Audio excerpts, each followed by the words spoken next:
So Java script arrays. Arrays అంటే ఏంటి? ఇప్పుడు నిన్నటి వరకు నేనేం చెప్పాను, జగదీష్ అనే స్టూడెంట్ యొక్క డీటెయిల్ని ఎక్స్ప్లెయిన్ చేశాను, లేదా భీమేష్ అనే ఒక స్టూడెంట్ డీటెయిల్స్ ఎక్స్ప్లెయిన్ చేశాను. ఇప్పుడు నేను స్టూడెంట్స్ గురించిన ఇన్ఫర్మేషన్ నేను ఎక్స్ప్లెయిన్ చేయాలి. దాంట్లో జగదీష్ ఉంటాడు, భీమేష్ ఉంటాడు, అందరూ ఉంటారు. సో ఇంతవరకు నేను ఎక్స్ప్లెయిన్ చేసింది సింగిల్ వస్తువు గురించి, ఒక ప్రోడక్ట్ గురించి. ఈ రోజు నుంచి మనం మాట్లాడబోయేది మల్టిపుల్ ప్రోడక్ట్స్ గురించి. అంటే అర్రే అనేది group of elements, group of values, group of products, group of books. So far we discussed single book, single product. Object అనేది ఒక వస్తువు గురించినటువంటి ఇన్ఫర్మేషనే కానీ మల్టిపుల్ వస్తువు గురించి ఇన్ఫర్మేషన్ కాదు. బట్ ఆ ఒక వస్తువు లోపల ఇన్ఫర్మేషన్ కావాలంటే వేరే వేరే ఉండొచ్చు. నేమ్ వేరే అని, ఈమెయిల్ వేరే అని, కాంటాక్ట్. వస్తువు ఒకటే, దాని గురించి చాలా ఇన్ఫర్మేషన్ మనం ఇచ్చి ఉండొచ్చు. బట్ అల్టిమేట్గా అది సింగిల్ ప్రోడక్ట్ గురించి మాత్రమే. సో అర్రే అనేది మల్టిపుల్ ప్రోడక్ట్స్ గురించి ఎక్స్ప్లెయిన్ చేసేటటువంటి అప్రోచ్.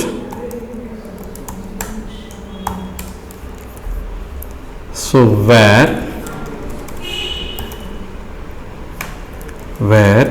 స్టూడెంట్స్ ఈక్వల్ టు, మా అర్రే ఎప్పుడు కానీ స్క్వేర్ బ్రాకెట్తో మెన్షన్ చేసి పెడతాం.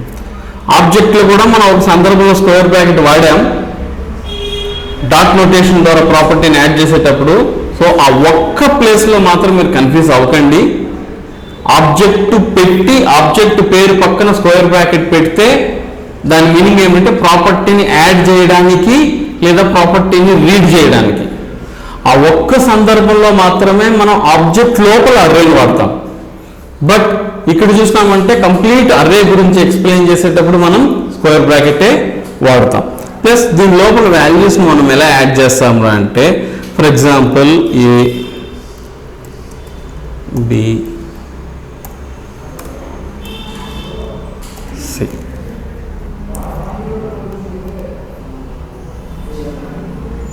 సో ఆబ్జెక్ట్ లోపల ఉన్నటువంటి వాల్యూస్ని ప్రాపర్టీస్ అంటాము అని చెప్పాను నేను. ఒక్కొక్క దాన్ని ప్రాపర్టీస్ అంటాము. ఎడమవైపు ఉన్నదాన్ని ప్రాపర్టీ నేమ్ అంటాము లేదా కీ అంటాము. కుడివైపున ఉన్నదాన్ని ప్రాపర్టీ వాల్యూ లేదా వాల్యూ అని అంటామని నేను చెప్పాను.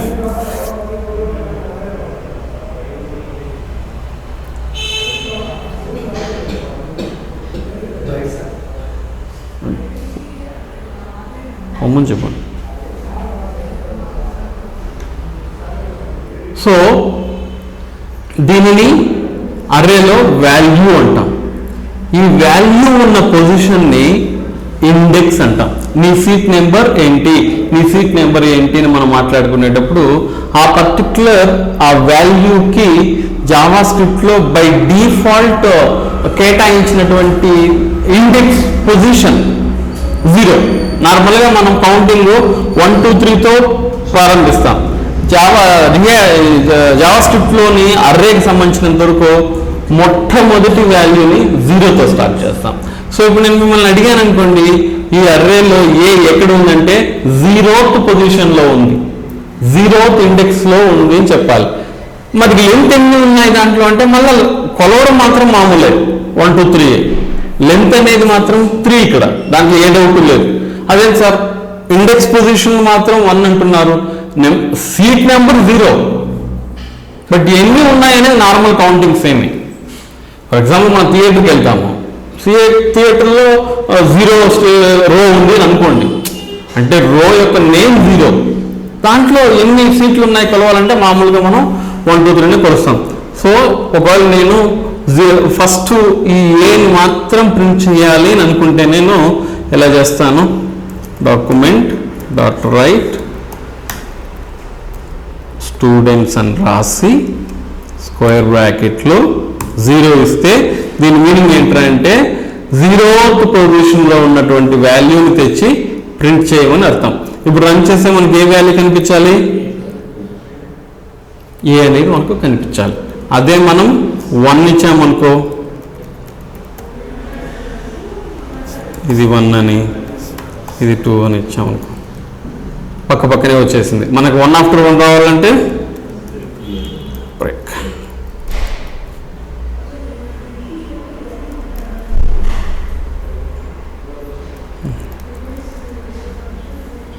సో ఈ విధంగా అర్రేలోని వాల్యూస్ని ఇండెక్స్తో రీడ్ చేస్తాం. ఎన్ని ఉన్నాయో క్యాల్కులేట్ చేయాలంటే 1 2 3 వాడతాం.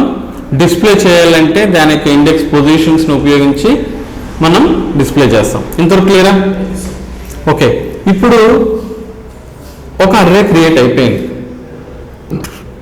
దీంట్లో నేను ఇంకొక వాల్యూ యాడ్ చేయాలి. యాడ్ చేయాలి అంటే ఎలా యాడ్ చేస్తామంటే students dot push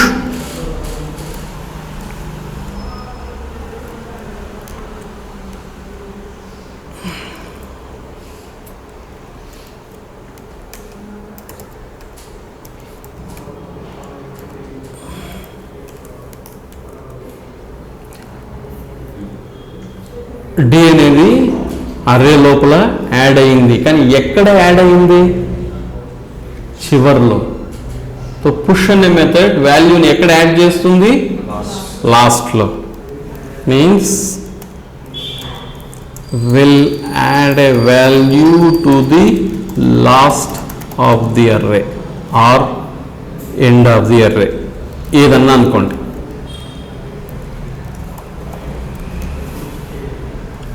okay, next students dot unshift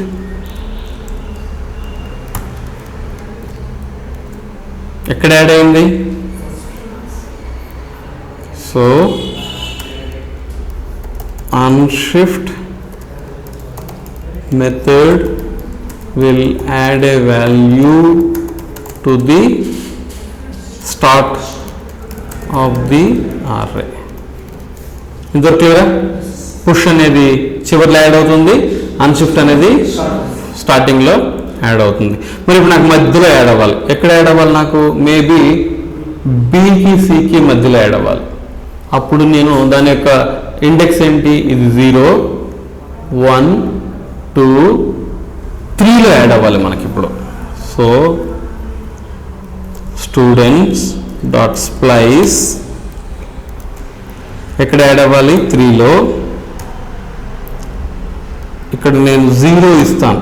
ఎందుకు ఇస్తానంటే నువ్వు 3లో యాడ్ చేస్తున్నావు కదా, కానీ ఆల్రెడీ 3లో ఒక వాల్యూ ఉంది. బాగా అర్థం చేసుకోండి. 3లో యాడ్ చేయాలి అంటే 3లో ఒక వాల్యూ ఉంది. ఆ వాల్యూని తీసేసి కొత్త వాల్యూ పెట్టాలన్నా, లేదా ఆ వాల్యూని తోసేసి కొత్త వాల్యూ పెట్టాలన్నా? తోసేసి పెట్టాలి అంటే 0 అంటే తీయకు, పక్కకు జరుగు అని అర్థం.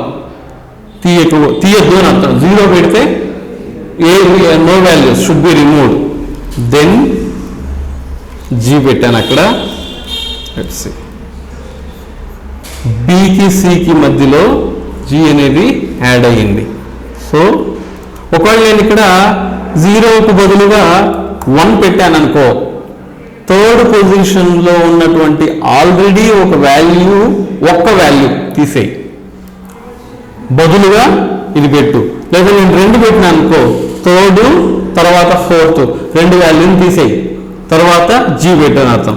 చూడు, జీ తర్వాత అసలు వాల్యూయే లేదు. అదే 1 పెట్టాను అనుకో, డి వచ్చింది. అంటే దాని ప్లేస్లో సి ఉంది కదా, అది ఎగిరిపోయింది. సో వీటిని ఆర్గ్యుమెంట్స్ అంటాం. సో ఫస్ట్ ఆర్గ్యుమెంట్ అనేవి in splice, first argument represents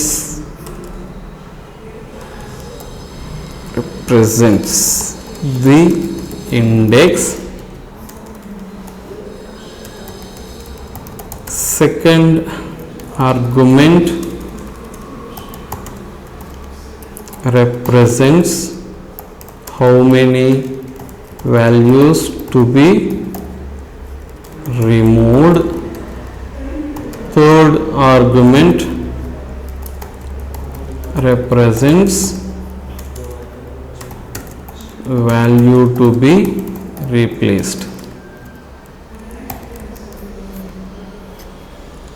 so ఎక్కడ ఇన్సర్ట్ చేయాలి, ఎన్ని వాల్యూస్ని తీసేసి ఇన్సర్ట్ చేయాలి, దేన్ని ఇన్సర్ట్ చేయాలి. సో సపోజ్ నేను 0 పెట్టానంటే no values to be removed. 1 పెట్టానంటే ఆ ఇండెక్స్లో ఉన్నదాన్ని మాత్రం తీసేయి. 2 పెట్టినానంటే అది దాని పక్కన ఉన్నది. 3 పెట్టినానంటే అది దాని పక్కన ఉన్నది, దాని పక్కన ఉన్నది, అట్లా. సో ఈ విధంగా these are the 3 methods used to enter add values in to the array. Any doubt? ఇప్పుడు రిమూవల్ ఎలా చేస్తాం? సో ఈ మూడింటిని కాసేపు నేను కామెంట్ చేసి పెడతాను.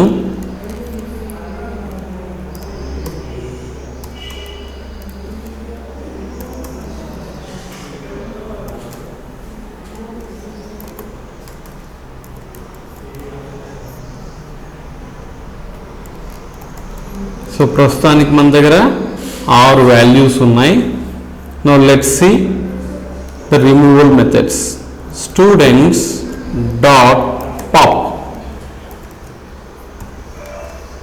పాప్ మెథడ్ ఏం చేస్తుంది చూద్దాం.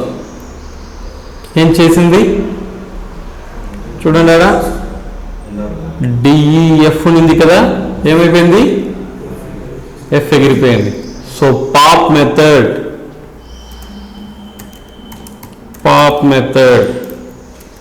will remove a value at the end of the array. Clear?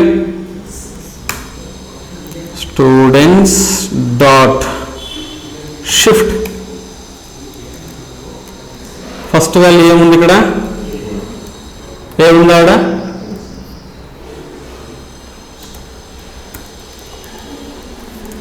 shift method will remove a value to the start of the array.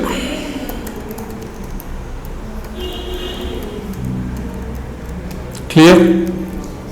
Now center లో ఉండదని రిమూవ్ చేయాలి. ఈ రెండింటిని కమెంట్ చేద్దాం.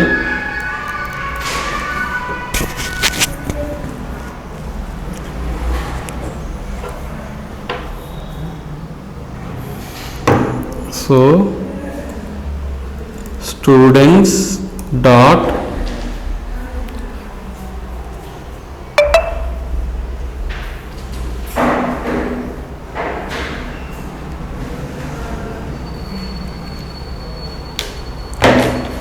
దీనికి కూడా స్ప్లైసే, బట్ ఓన్లీ తేడా ఏంటంటే ఏ పొజిషన్లో ఉన్న వాల్యూని రిమూవ్ చేయాలి, ఎన్ని రిమూవ్ చేయాలి, అంతే. రీప్లేస్ చేయడానికి ఉండదు.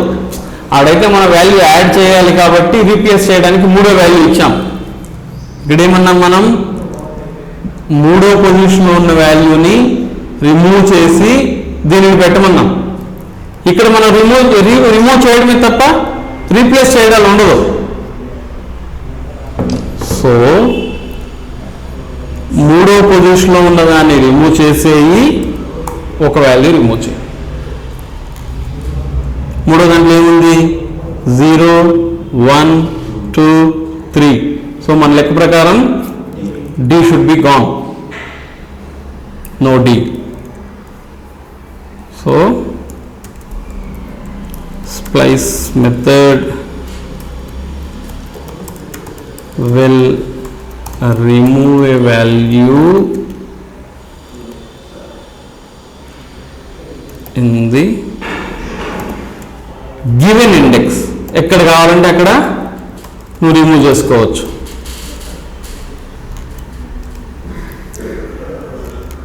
క్లియర్? ఓకే. సో ఇప్పుడు ఈ 3 వాల్యూలని పక్క నుంచి ఈ పక్క పెడతాం.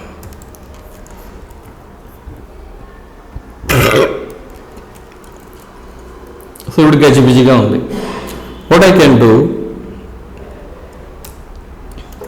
Students dot sort.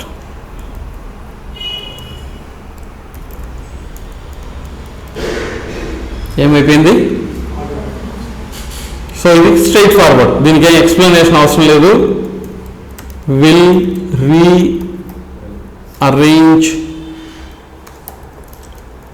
In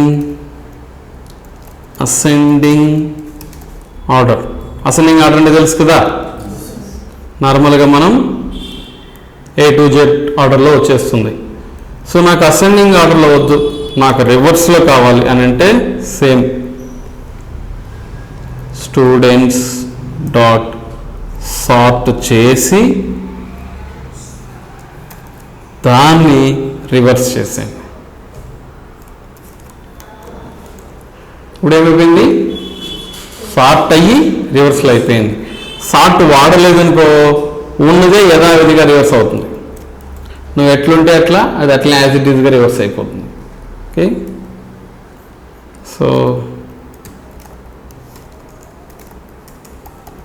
reverse method will reverse the array. So far clear? Any doubts? Okay, so ఇప్పుడు మనం డాక్యుమెంట్ డాట్ రైట్లోనే మనం ఎక్స్ప్లెయిన్ చేసిన డిస్ప్లే చేసినాం. అలా కాకుండా ఈ వాల్యూస్ని మనం డిస్ప్లే చేయడానికి వాడేటటువంటి మోస్ట్ ఇంపార్టెంట్ మెథడ్, ఫర్ లూప్లో ఒక లూప్ మిస్ అయింది కదా మనం చెప్పడంలో.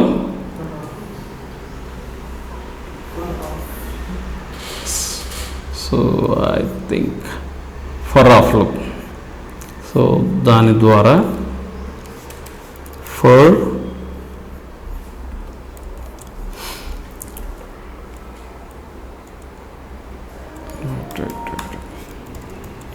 ఫస్ట్ నార్మల్ లూప్లో చెప్పేస్తాను, మళ్ళీ అడిగెళ్దాం. For I equal to 0, I less than 10, I plus plus, document dot write, I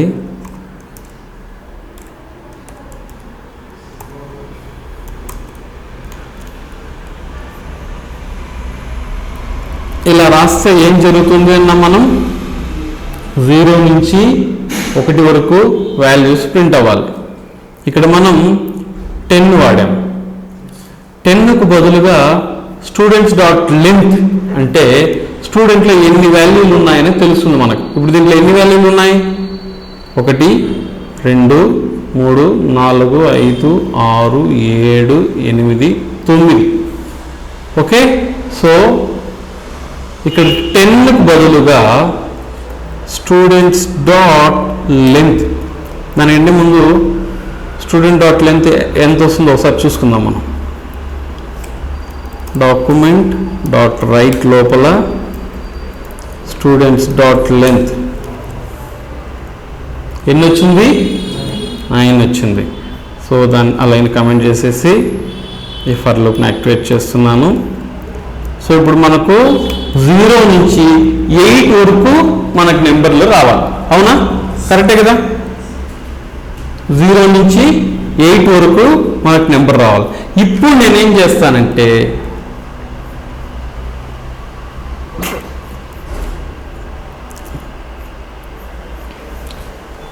ఈ డేటాని ఈ లూప్తో లింక్ చేస్తాం. ఎట్టంటే ఫస్ట్ ప్రింట్ చేసే వాల్యూ ఏది? ఇక్కడ 0 పొజిషన్ ఏముంది వాల్యూ? నెక్స్ట్ ప్రింట్ చేసేది 1 2 అట్లా స్టూడెంట్స్ స్క్వేర్ బ్రాకెట్ నెంబర్ ఇవ్వడానికి బదులుగా ఐ పెట్టేస్తాను. అప్పుడేమవుతుంది చూడండి, స్టూడెంట్స్ ఇక్కడ నెంబర్కి బదులుగా ఐ పెట్టేస్తాను. సో ఫస్ట్ టైం ఐలో 0 ఉంటుంది కాబట్టి 0లో ఉండే వాల్యూ, సెకండ్ టైం ఐలో 1 ఉంటుంది కాబట్టి 1లో ఉండే వాల్యూ మనకి ఇక్కడ ప్రింట్ అయ్యి ఇచ్చేస్తుంది. ఇది మనం స్టాండర్డ్ వేలో జావా స్క్రిప్ట్లోని అర్రేస్ని యాక్సెస్ చేసే విధానం. Any doubts? ఓకే, ఇలా కాకుండా దీంట్లో ఇంకొక అర్రే కోసమనే సెపరేట్గా ఒక లూప్ ఒకటి క్రియేట్ చేసినారు. అర్రే కోసం క్రియేట్ చేసిన లూప్ పేరు ఏమిటంటే స్టూడెంట్స్ డాట్ ఫర్ ఈచ్ ఈ ఫర్ ఈచ్ అనే మెథడ్ ఏం చేస్తుంది తెలుసా, నీ అర్రే లోపల ఎన్ని వాల్యూలు ఉంటే అన్ని సార్లు ఎగ్జిక్యూట్ అవుతుంది. ఫర్ ఈచ్ అనే మెథడ్ యొక్క మెయిన్ పర్పస్, అర్రేలో 9 వాల్యూలు ఉందా, సరే నేను 9 సార్లు ఎగ్జిక్యూట్ అవుతా. 100 వాల్యూలు ఉందా, 100 సార్లు ఎగ్జిక్యూట్ అవుతా. బట్ ఎలా ఎగ్జిక్యూట్ అవుతుందంటే దాని లోపలికి మనం ఒక ఫంక్షన్ని పాస్ చేయాలి. దాన్ని మనం అనానిమస్ ఫంక్షన్ లేదా కాల్ బ్యాక్ ఫంక్షన్ అంటాం. దాని గురించి డీటెయిల్గా ఎక్స్ప్లెయిన్ చేస్తాను. ఫర్ ఈచ్ లోపల ఒక ఫంక్షన్ని పాస్ చేస్తే ఆ ఫంక్షన్ 9 సార్లు ఎగ్జిక్యూట్ అవుతుంది. ఎందుకంటే నీ అర్రేలో 9 వాల్యూలు ఉన్నాయి కాబట్టి. నీ అర్రేలో 100 వాల్యూలు ఉంటే ఈ ఫంక్షన్ 100 సార్లు ఎగ్జిక్యూట్ అవుతాయి. చూడండి, నేను రాసి చూపిస్తాను.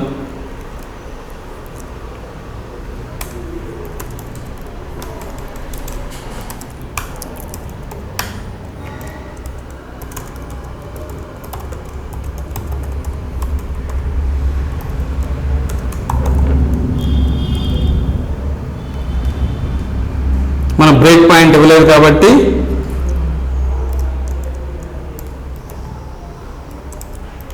సో ఇది స్ట్రింగే కాబట్టి ప్లస్ ఇవ్వాల్సిన పనిలే, అటు చేయొచ్చు.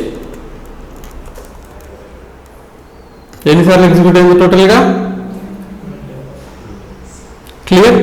సో ఫర్ ఈచ్ స్టేట్మెంట్ ఏం చేస్తుంది అంటే మీ దగ్గర నుంచి ఒక ఫంక్షన్ని తీసుకొని ఆ ఫంక్షన్ని అర్రే లోపల ఎన్ని వాల్యూలు ఉంటే అన్ని సార్లు అగైన్ అండ్ అగైన్ ఎగ్జిక్యూట్ చేపిస్తుంది.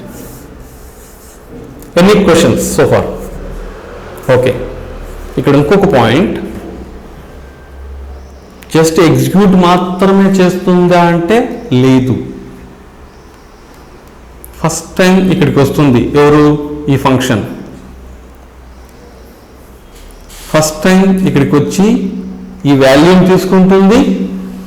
ఆ వాల్యూ ఎక్కడ ఉంది? ఇండెక్స్ వాల్యూ తీసుకుంటుంది. ఈ మొత్తం అర్రేని తీసుకుంటుంది.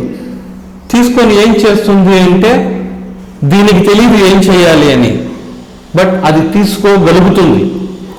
దాని ద్వారా మీరు ఏదైనా బిజినెస్ లాజిక్ రాసుకోవాలనుకుంటే రాసుకోవచ్చు. బాగా అర్థం చేసుకోండి. సో మీరు 100 కేజీలు వెయిట్ ఎత్తచ్చు. ప్రతిసారి పోయి 100 కేజీలు వెయిట్ ఎత్తారంటే లేదు, మీరు 100 గ్రామ్స్ 100 గ్రామ్స్ లేదా 1 కేజీలో ఎత్తారు. But you have a capability. అంటే ఏంటంటే ఇక్కడ నేను మొత్తం 3 ఆర్గ్యుమెంట్లు ఇస్తాను. నేను మొదటి ఆర్గ్యుమెంట్ వాల్యూ,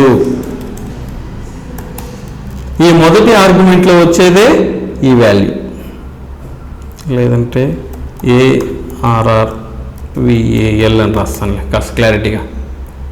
ఈ మొదటి ఆర్గ్యుమెంట్లో డి అని వస్తుంది, రెండో ఆర్గ్యుమెంట్లో ARR ఇండెక్స్, దాని యొక్క ఇండెక్స్ వస్తుంది, మూడో ఆర్గ్యుమెంట్లో కంప్లీట్ అర్రే వస్తుంది.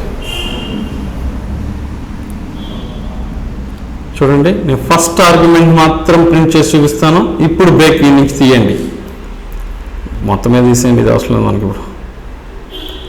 So first argument ARR value plus quotes break.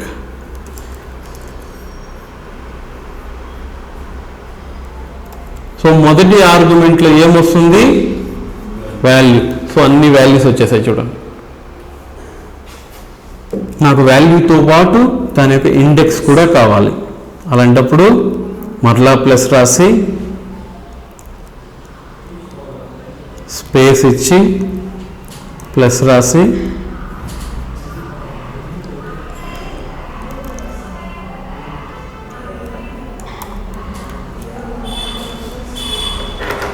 D A పొజిషన్లో ఉంది, ఈ ఏ పొజిషన్లో ఉంది, దాని యొక్క ఇండెక్స్. మళ్ళీ కంప్లీట్ అర్రే కావాలనుకుంటే కోట్స్ స్పేస్ లేదా కమా ఇచ్చి ప్లస్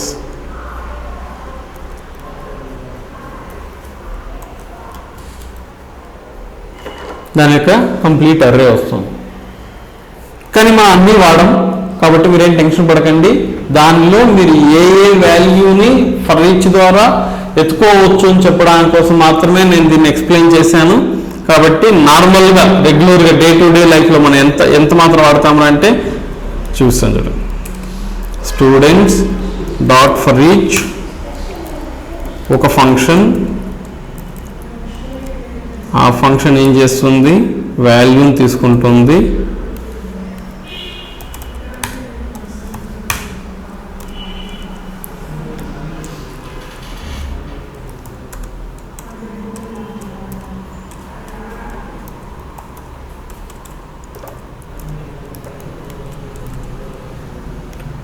ఇంతే మనం వాడేది. మ్యాక్సిమం కొన్ని సందర్భాల్లో ఇండెక్స్ని ఉపయోగిస్తాం. సో ఇక్కడ రెండో ఆర్గ్యుమెంట్ ఏం తీసుకోబోతుందంటే ఇండెక్స్ని తెచ్చుకుంటుంది, దాని యొక్క పొజిషన్ 0నా 1నా 2 అని తెచ్చుకుంటుంది. But most of the scenario దాని లోపల మనం ఫంక్షన్ని పాస్ చేయాలని, ఫంక్షన్ ద్వారా వాల్యూస్ని తెచ్చుకోవచ్చు అని తెలిస్తే చాలు. ప్రాక్టీస్ చేస్తున్న సందర్భంలో మనకు కావాలంటే ఇండెక్స్ని కూడా తెచ్చుకోవచ్చు. బట్ ఇక్కడ మీకు అర్థం అవ్వాల్సింది ఫర్ ఈచ్ స్టేట్మెంట్ అనేది జావా స్క్రిప్ట్ కోసమే రాయబడింది అని తెలుసుకోవాలి. ఫర్ ఈచ్ స్టేట్మెంట్ అనేది జావా స్క్రిప్ట్లో ఎన్ని వాల్యూలు ఉంటే అన్ని సార్లు ఎగ్జిక్యూట్ అవుతుందని తెలుసుకోవాలి. ఓకే, ప్రస్తుతానికి ఈ స్టేట్మెంట్తో ఆపుతాను. ఇంకొక స్టేట్మెంట్ కూడా ఉంది ఇదేలాగా పనిచేసేది. ఫర్ ఈచ్ బదులు మ్యాప్ అని కూడా వాడచ్చు మనం. అది కూడా సేమ్ అదేలాగానే పనిచేస్తుంది. బట్ వేరే ఒక డిఫరెన్స్ ఏంటంటే ఇంకొక కొత్త అర్రే క్రియేట్ చేయాలి అని అనుకుంటే మీరు ఈ మ్యాప్ స్టేట్మెంట్ వాడచ్చు. అంటే ఏమిరా అంటే, సరే దాన్ని మళ్ళీ చెప్తాను, ఎక్కువ కన్ఫ్యూజ్ అయిపోతారు. I will come to map little later. For each వరకే ఆగుతాను. Let me go to another example.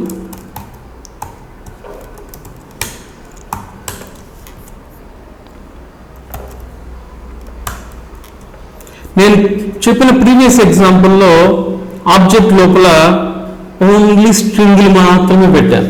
Sorry, array లోపల ఓన్లీ స్ట్రింగ్లు మాత్రమే పెట్టాను. ఇక్కడ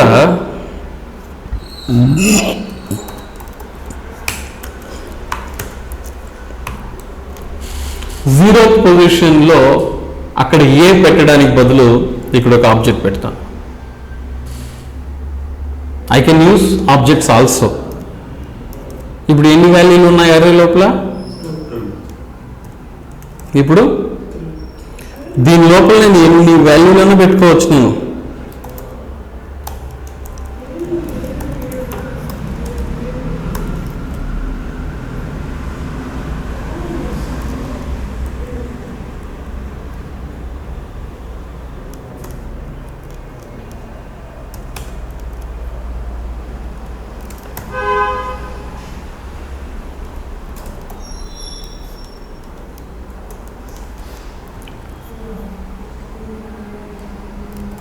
ఇది కూడా అర్రేనే, అక్కడ వాల్యూ పెట్టడానికి బదులుగా ఆబ్జెక్ట్స్ పెట్టుకున్నాం. This is called array of objects. This is called array of strings. This is called array of objects. So దీంట్లో కూడా సేమ్ అన్ని మెథడ్లు. పుష్ చేస్తే వాల్యూ యాడ్ అవుతుంది, అన్షిఫ్ట్ చేస్తే వాల్యూ రిమూవ్ అయిపోతుంది. నేను ప్రీవియస్ ఎగ్జాంపుల్లో చెప్పిన అన్ని మెథడ్స్ దీనికి కూడా వర్తిస్తుంది. అంతే కదా, దాంట్లో ఒక స్ట్రింగ్ ఉంటే ఏమి, ఆబ్జెక్ట్ ఉంటే ఏమి, ఇంకొక అర్రే ఉంటే ఏమి, ఫంక్షన్స్ ఉంటే ఏమి, ఏముంటే ఏమి. ఆ ఇండెక్స్ పొజిషన్ 0లో నీకేం కావాలన్నా అది పెట్టుకో. ఓన్లీ ఆబ్జెక్ట్సే పెట్టాలన్నా లేదు, నేను దీనిలో మళ్ళీ స్ట్రింగ్ కూడా పెట్టుకోవచ్చు.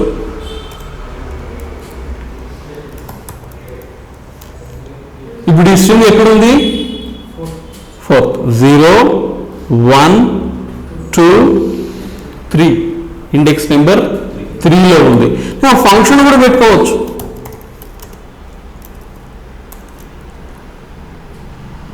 ఓకే, నేను ఇంకొక అర్రే కూడా పెట్టుకోవచ్చు. అర్రే లోపల ఇంకొక అర్రే నా ఇష్టం.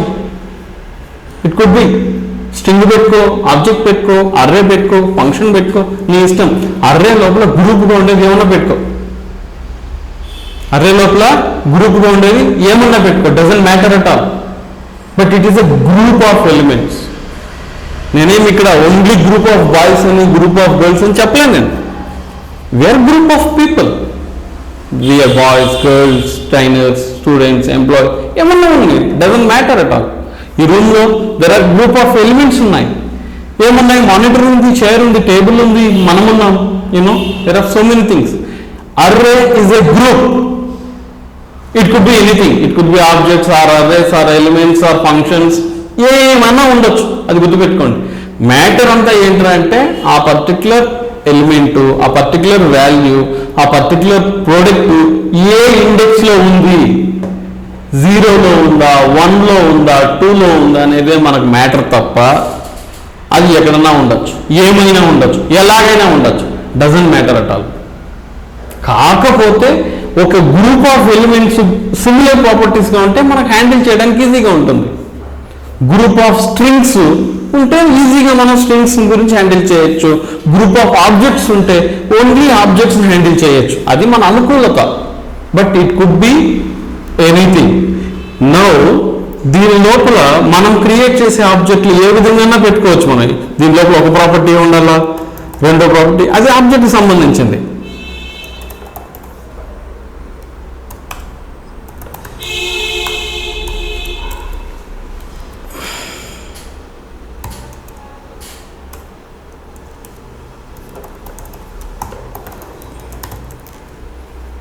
క్లియర్? అర్రే అంటే group of elements. That elements could be anything.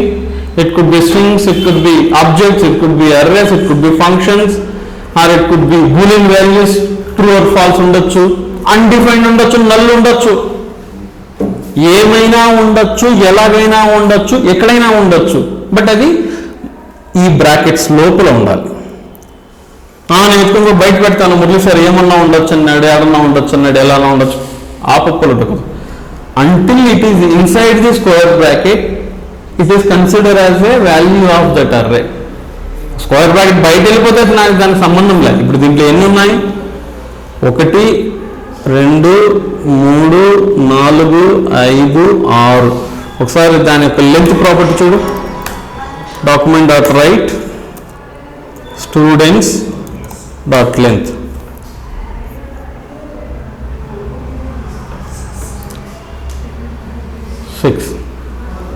Okay, this is what about the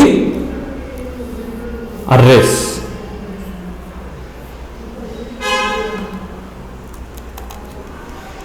Okay, now arrays topic ikkadito aaptanu nenu. Now we have enough introduction about arrays. Now if we go back to our JavaScript object scenarios, దాంట్లో మనం చూసామంటే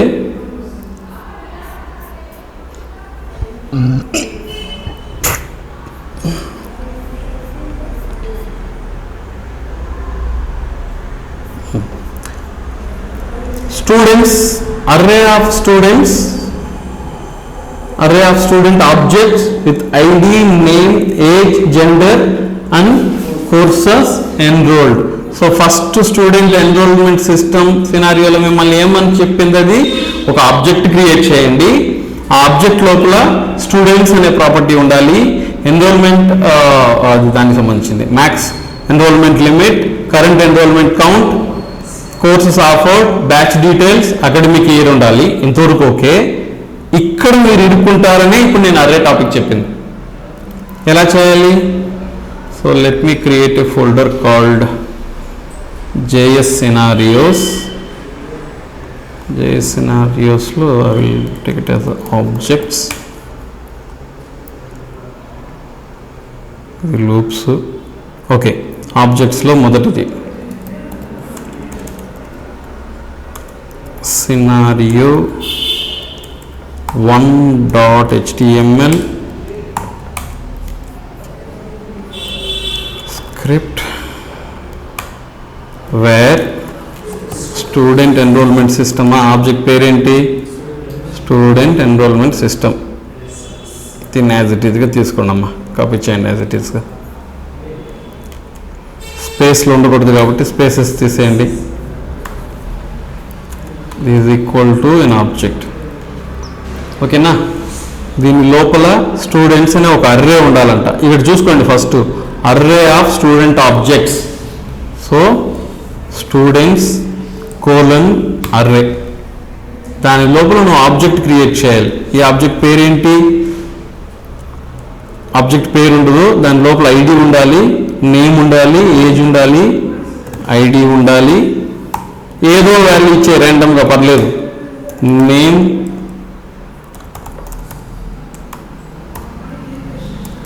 age, number కదమ్మా, so quotation చేసిన అవసరం లేదు. Gender, so string కాబట్టి quotation ఇవ్వాలి. Course enrolled,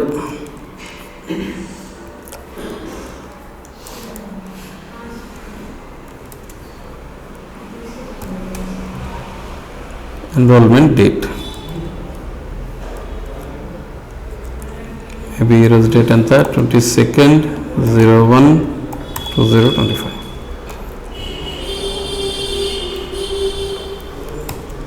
First thing is done. So you can just copy paste values మార్చుకో. అర్రే ఆఫ్ ఆబ్జెక్ట్స్ కాబట్టి ఒకటి కంటే ఎక్కువ వాల్యూస్ కూడా పెట్టుకోవచ్చు. సో మొదటిది డన్. ఇది స్టూడెంట్స్ అనేది చేసేసాను. నెక్స్ట్ ఏంటి? Max enrolment limit.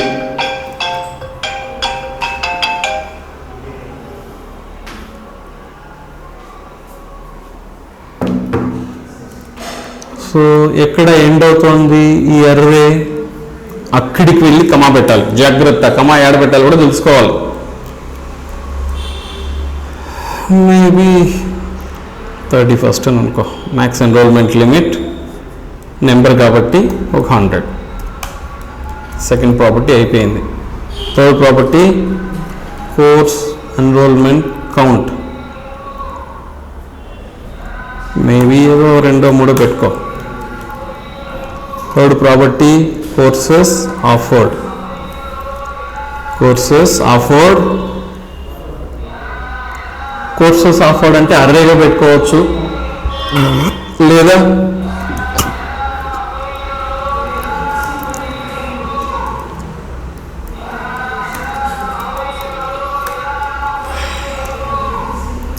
Next batch details.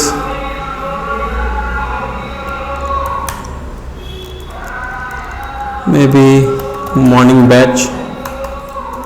మీ ఇష్టం, ఏదైనా ర్యాండమ్ వాల్యూస్ పెట్టుకోండి. నా ఎక్స్పెక్టేషను మీరు అర్రేని క్రియేట్ చేయగలగాలి, ఎర్రర్లు లేకుండా క్రియేట్ చేయగలగాలి, ఎక్కడ కమా పెట్టాలో తెలిసి ఉండాలి, ఎక్కడ స్క్వేర్ బ్రాకెట్ వాడాలి, ఎక్కడ కర్లీ బ్రేసెస్ వాడాలో తెలిసి ఉండాలి, ఎక్కడ కొటేషన్ వాడాలో తెలిసి ఉండాలి, ఎక్కడ సెమీ కోలన్ వాడాలో తెలిసి ఉండాలి, ఎక్కడ కోలన్ వాడాలో తెలిసి ఉండాలి, దేనికి స్ట్రింగ్ ఇవ్వాలో తెలిసి ఉండాలి, దేనికి స్ట్రింగ్ ఇవ్వకూడదని తెలిసి ఉండాలి, దేనికి కొటేషన్ ఇవ్వాలో తెలిసి ఉండాలి, దేనికి కొటేషన్ ఇవ్వకూడదని తెలిసి ఉండాలి. ఇది నా ఎక్స్పెక్టేషన్స్. అందువల్ల నేను మిమ్మల్ని ఆబ్జెక్ట్స్ని అర్రేస్ని కలగలిపి క్రియేట్ చేయమంటున్నాను. అలా క్రియేట్ చేసిన ఆబ్జెక్ట్ని మరలా ఫర్ లూప్ ద్వారానో ఫర్ ఈచ్ స్టేట్మెంట్ ద్వారానో ఏదో విధంగా నేను మిమ్మల్ని డిస్ప్లే చేయిస్తాను. అది నా సెకండ్ లెవెల్ ఆఫ్ ఎక్స్పెక్టేషన్. ఈ ఫేస్లో, ఈ స్టేజ్లో నేను మీ దగ్గర నుంచి ఎక్స్పెక్ట్ చేస్తూ ఉండేది ఆబ్జెక్ట్ని ఎలా క్రియేట్ చేయాలి, దాని లోపల ఉన్న ప్రాపర్టీస్ని ఏ విధంగా క్రియేట్ చేయాలి, ప్రాపర్టీస్కి వాల్యూస్కి మధ్యలో మీరు కోలను ఎలా పెట్టాలి, ఇదంతా మీరు ప్రాపర్గా తప్పు లేకుండా చేయాలి. రేపు నేను మిమ్మల్ని మీరు డెమో ఇచ్చేటప్పుడు ఓకే భవ్య ఒక ఆబ్జెక్ట్ క్రియేట్ చేయమంటే అడుగు నువ్వు అర్రే క్రియేట్ చేసి అనుకో, వచ్చి కొడతా. కాబట్టి మిమ్మల్ని ఇన్నిసార్లు నేను ఎందుకు ప్రాక్టీస్ చేయమంటున్నా అంటే మీరు టైప్ చేసేటప్పుడు మీ ఫోకస్ అంతా నేను ఆబ్జెక్ట్ని క్రియేట్ చేస్తున్నానా, అర్రే క్రియేట్ చేస్తున్నానా, స్క్వేర్ బ్రాకెట్ వాడాలనా, కర్లీ బ్రేసెస్ వాడాలనా, పెరాంథసిస్ వాడాలనా అని ఆ సింటెక్స్ మీరు తప్పు చేయకుండా చేయాలనేసే నేను దీనిని ప్రాక్టీస్ చేస్తున్నాను. ఓకే, బ్యాచ్ డీటెయిల్ అయిపోయింది. Academic year,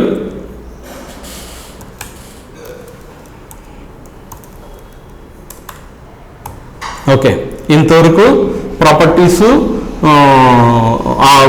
only objects arrays. Now comes with methods. Methods అంటే ఫంక్షన్సే. ఆబ్జెక్ట్ లోపల నువ్వు ఆ ఫంక్షన్స్ రాసే దాన్ని మెథడ్ అంటాం. ఇదేం సార్, ఇదేం మనకు సారు అప్పుడు చెప్పినప్పుడు ఫంక్షన్స్ అన్నాడు, ఇప్పుడు ఈడు మెథడ్ అన్నాడు అని అంటే మీరు మీ ఇంట్లో కూతురు, ఇక్కడ స్టూడెంట్, బట్ సేమే కదా, మీరే కదా అక్కడికి వెళ్తే మిమ్మల్ని వేరే పేరు తప్పిస్తారు కదా. అదేవిధంగా నార్మల్గా బయట రాస్తే దాన్ని ఫంక్షన్స్ అంటాము, ఆబ్జెక్ట్ లోపల రాస్తే దాన్ని మెథడ్ అంటాం. So add student, so I have add student colon function. ప్రస్తుతానికి బ్లాంక్ ఫంక్షన్ రాసి పెట్టండి. లాజిక్ కావాలంటే నేను మరలా చెప్తాను. రిమూవ్ స్టూడెంట్,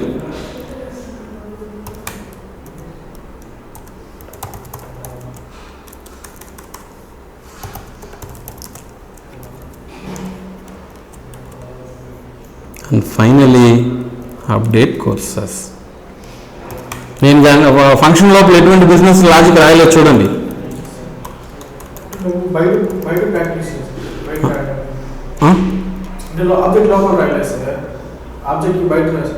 లేదు, నేను ఆబ్జెక్ట్ లోపల రాయమని చెప్పాను. పర్లేదు అలా బయట రాస్తే కూడా.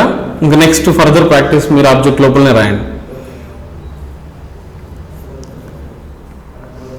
ఎందుకంటే ఈ బ్రాకెట్ నుంచి ఈ బ్రాకెట్ వరకు లోపల ఉన్నది ఆబ్జెక్ట్లా, అర్రేలా, మెథడ్లా అని మీరు నేర్చుకోగలిగితే 40% మీకు జావాస్క్రిప్ట్ వచ్చేసినట్టే లెక్క. ఇంకా నెక్స్ట్ అంతా దీనిని మనం ఎలా బిజినెస్ లాజిక్ రాయాలి అనే. ఎందుకంటే ఇదే ఫంక్షన్ నేను బయట రాసినా అది ఫంక్షన్ అని మీకు తెలుసు కదా, ఆల్రెడీ ప్రాక్టీస్ చేసేసారు కదా. కాబట్టి దాన్ని లోపల రాసి ప్రాక్టీస్ చేపిస్తున్నాను. ఇంతవరకు ప్రాక్టీస్ చేయండి. నేను ఇచ్చినటువంటి 25 సినారియోస్ని మేబీ ఏదో మిస్టేక్ తను పంపించారు కదా, దాన్ని ఉపయోగించి ప్రాక్టీస్ చేయండి.